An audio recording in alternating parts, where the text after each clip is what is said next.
There was a moment in your life, a moment that looked like defeat from the outside, a moment that the enemy designed to be your ending, and instead of breaking, you stood.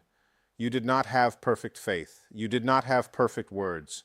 You were exhausted and afraid and maybe barely holding on, but you stood, and heaven went completely silent, because what they witnessed in that moment was not ordinary human resilience. It was a chosen one refusing to fall, and the enemy, who came expecting a victory, left that moment on his knees. There is a war happening, not a metaphor, not a poetic framework borrowed from religious language to make ordinary struggle sound more significant than it is. A real, active, ongoing war between the forces of darkness and the purposes of God. And the primary battlefield of that war is not a distant spiritual realm that has nothing to do with your daily life. The primary battlefield is your life, your mind, your faith, your decisions, your identity. The territory that the enemy most desperately wants to occupy is the interior of a chosen one who is on the edge of walking into their full purpose.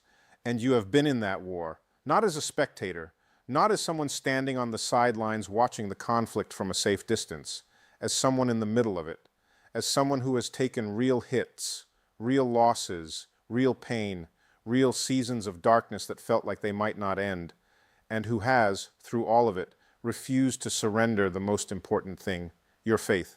I want to talk about what it actually means, spiritually, specifically, in terms that carry real weight, when a chosen one refuses to fall, when the enemy sends his most calculated assault against a life that God has marked for significance, and that life does not bend, does not break, does not abandon the God who placed the calling on it even in the seasons when that God felt impossibly far away. I want to talk about what happens in the spiritual realm in that moment, because what happens is not small. When a chosen one stands, when they choose faith over fear, trust over despair, forward movement over surrender, heaven does not simply note it passively. Heaven responds actively, fully, with the kind of attention and the kind of force that is reserved for the moments that matter most. Every angel in that realm turns its attention toward the soul that is refusing to fall. Every spiritual authority that has been assigned to the protection and advancement of that life leans forward, and the enemy who came into that moment with confidence, with strategy, with the accumulated weapons of every previous assault that almost worked, the enemy encounters something he was not prepared for. Resistance that is not human in its origin. Because when a chosen one stands in a moment that should have broken them, they are not standing in their own strength. Their own strength ran out long before that moment arrived. They are standing in something that was given to them before they were born, something that was woven into the fabric of who they are at a level deeper than emotion, deeper than willpower, deeper than the natural courage that ordinary circumstances can produce. They are standing in anointing. An anointing, the genuine, God-placed, purpose-driven anointing on the life of a chosen one, does not bend to the pressure of the enemy, not because the person carrying it is flawless, not because they never doubt or never fear or never reach a point where the darkness feels heavier than the light, but because the anointing is not dependent on their emotional state. It is not contingent on how strong they feel on a given day. It is a permanent mark placed on them by a permanent God, and it does not fluctuate with the seasons of their humanity. When you stood in that moment, when you held on by your fingernails and refused to let go, you were not relying on yourself.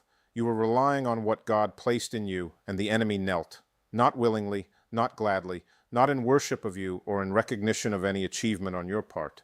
He knelt because the spiritual authority of a chosen one standing in their anointing is something he has no power to overcome. It is the one thing in all of creation that consistently, reliably, without exception, defeats him.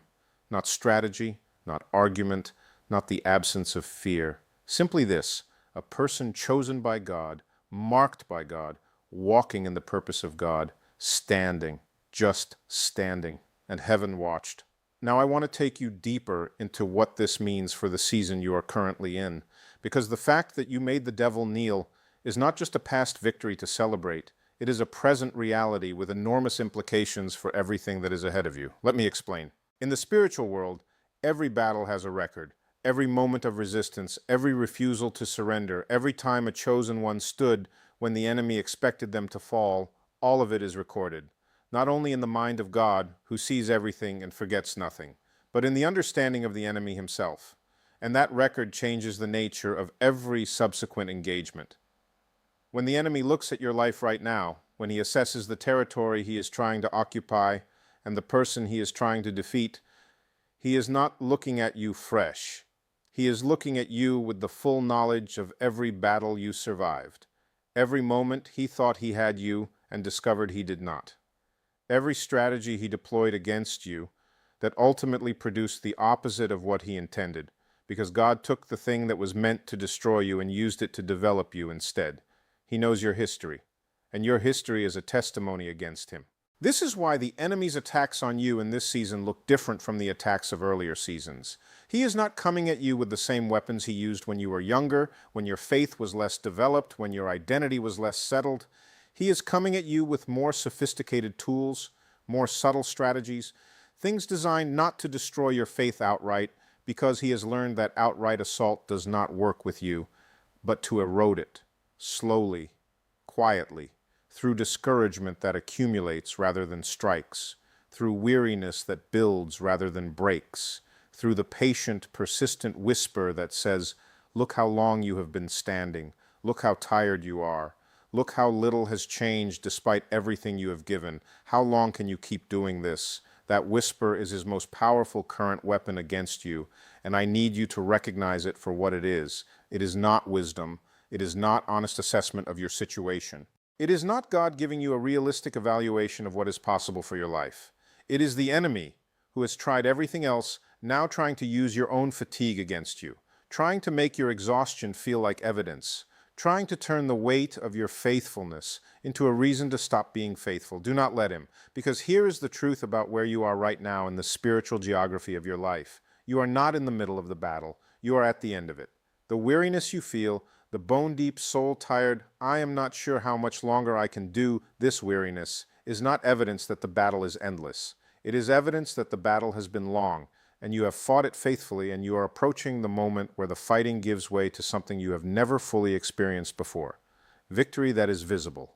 Not just spiritual victory, the invisible, faith it by trust kind of victory that you have been living in for seasons now. Visible, tangible, physical in its reality.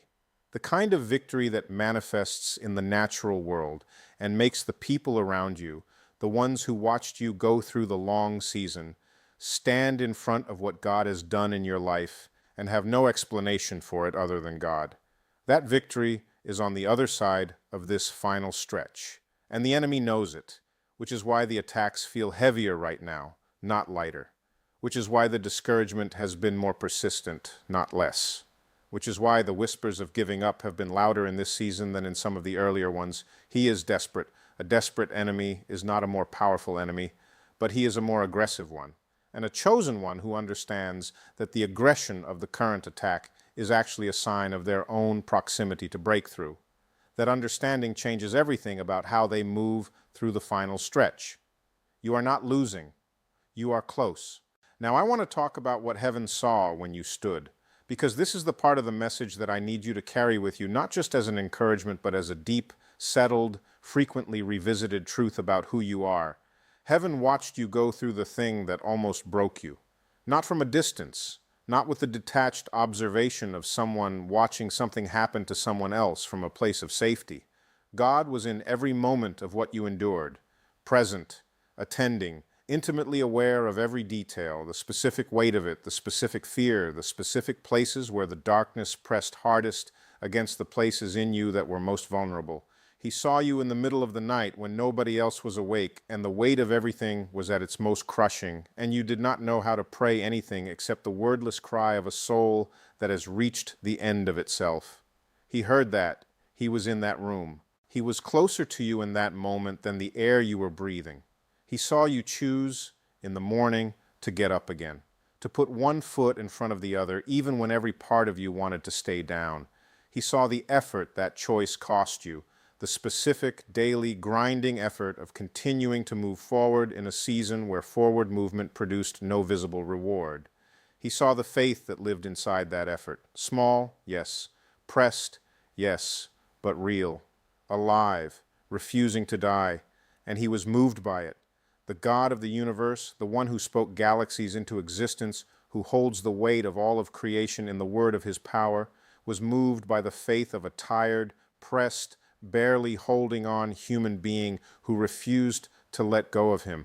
That is you. That is what heaven watched, and that is the thing that made the devil kneel. Welcome back, chosen one. I want to continue by telling you what happens after the devil kneels, because the kneeling of the enemy is not the end of the story. It is the turning point. It is the moment where the spiritual momentum shifts, where what was moving against you begins to move for you. And understanding what that shift looks like in the practical reality of your life is essential for navigating the season you are now entering. When the enemy kneels, several things begin to happen simultaneously. The first is that the things he was blocking begin to move. The enemy is not simply an attacker, he is also an obstructor. One of his primary strategies against chosen ones is not to destroy them outright, as we have established that rarely works, but to block the flow of what God is releasing toward them, to position himself in the stream of blessing and divert it, to create interference in the connections, the opportunities, the provisions that God is sending, not to eliminate them permanently, he does not have that power, but to delay them. To make the chosen one wait long enough that their faith in the promise erodes before the fulfillment arrives. When you stood, when your resistance made him kneel, you removed the obstruction. Not all at once, perhaps, but the removal has begun.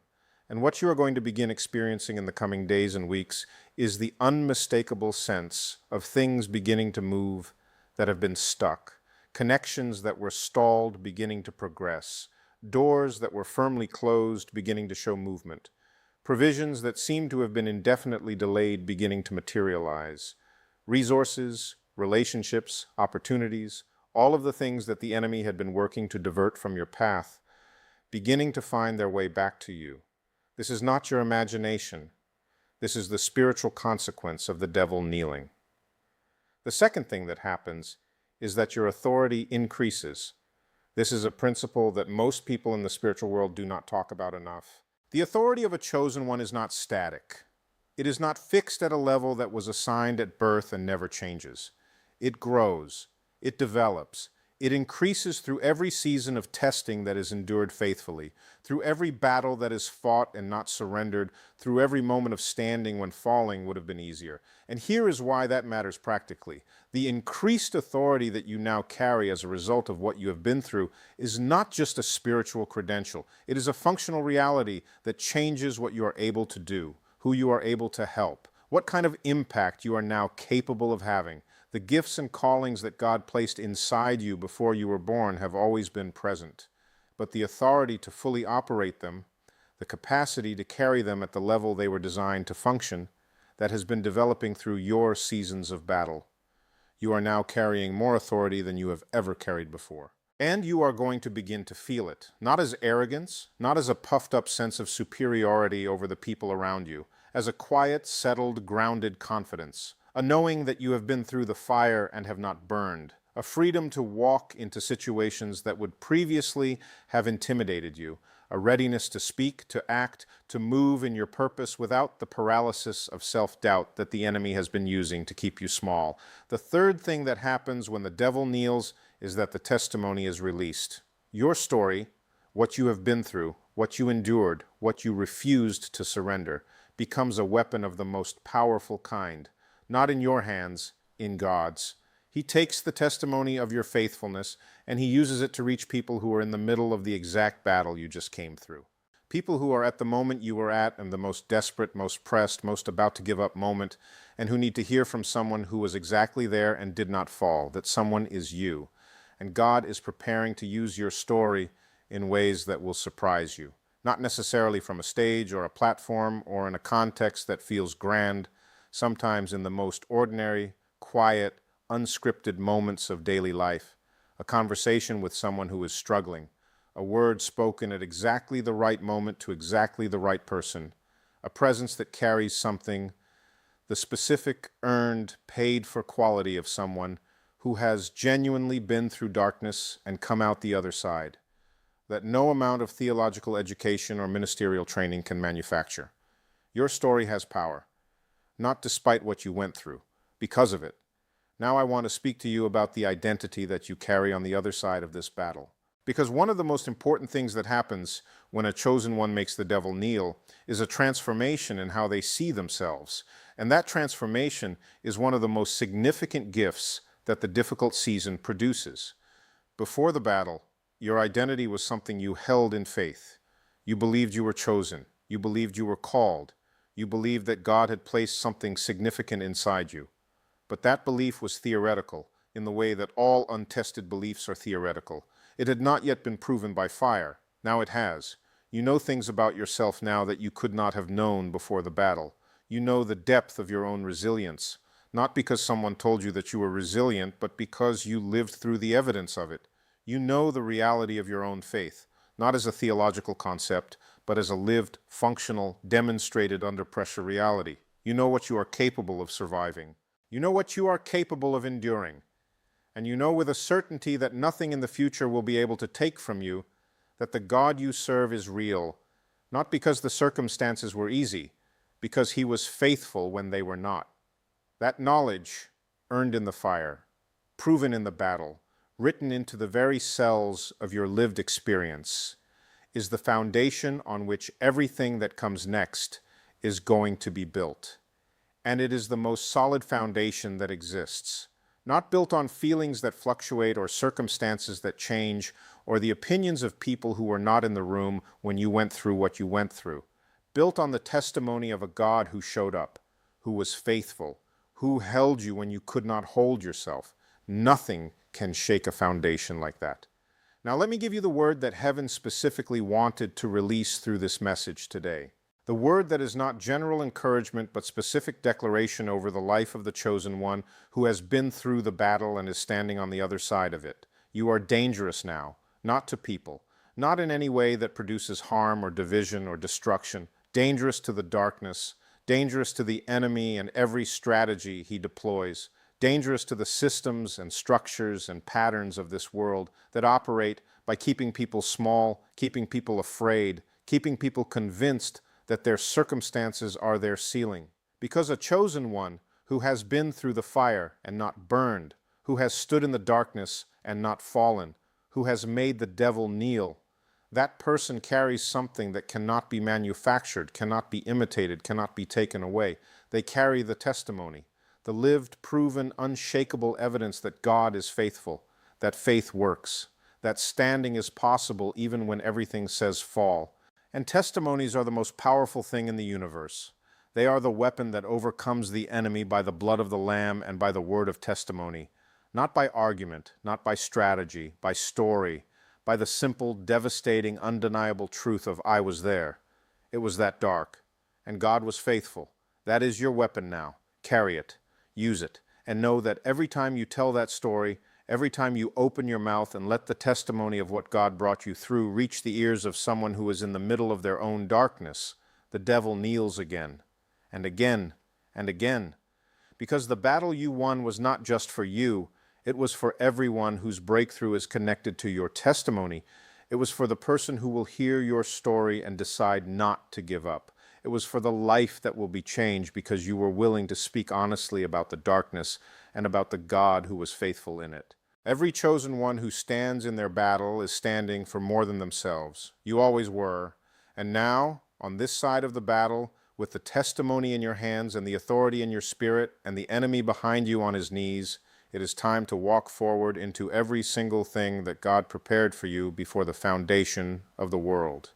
Not timidly, not with apology for the seasons that were hard, not with the diminished expectations of someone who has been through a lot and learned to want less, with the full, forward-facing, unashamed, heaven-authorized boldness of someone who knows exactly who they are, exactly who their God is, and exactly what is possible when the two of them move together. Heaven watched you stand. Heaven is cheering you forward. Go.